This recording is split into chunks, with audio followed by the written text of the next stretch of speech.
good to be back in Georgia.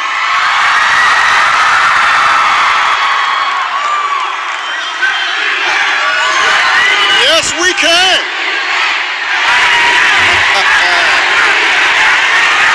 Thank you.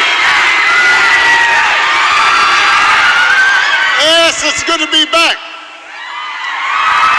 Now, my first order of business, I want to find out who's scheduled me after a Baptist preacher. That's a hard act to follow.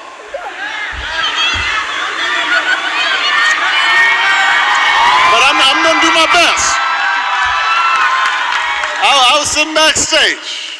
Spirit was moving me. Well, I miss you too. I'm glad to be back.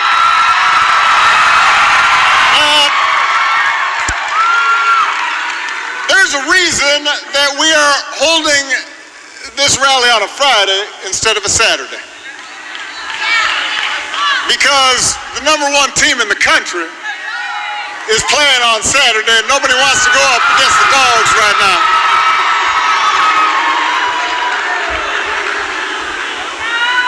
The reason I'm here is even simpler than that. I am here to ask you to vote for your next Secretary of State, Bee Nguyen. For your next Governor, Stacey Abrams. For Congressman Sanford Bishop. And to keep the Reverend Dr. Raphael Warnock in the United States Senate.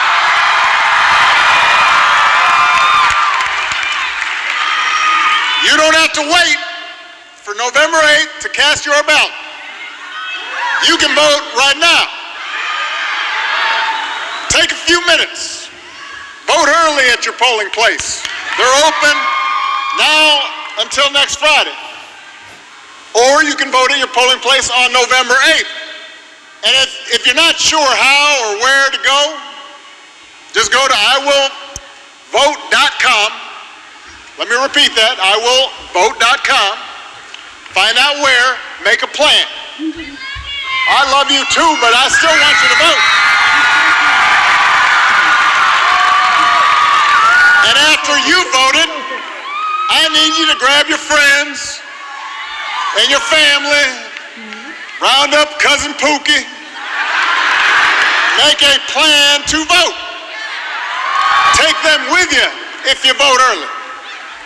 Take them with you if you vote in person on Election Day. Because this election requires every single one of us to do our part. It is that important. Now, I think it's fair to say that this country's gone through some tough times these past few years. We have been through some stuff. We're just now coming out of a historic pandemic that wreaked havoc on families, on schools, businesses, communities. Everybody was impacted.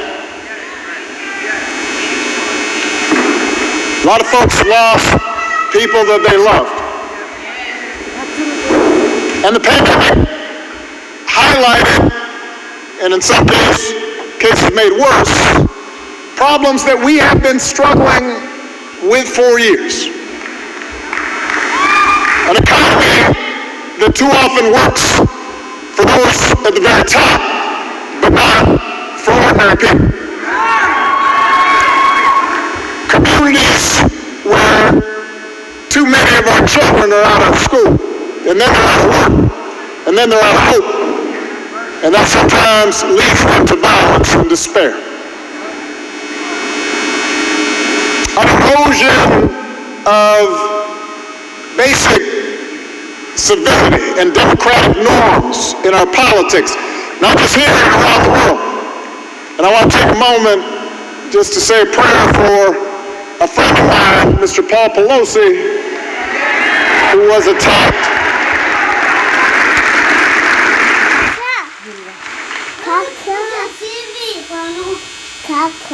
A politics where some in office or who aspire to office work to stir up division, to make folks as angry and as afraid of one another for their own advantage.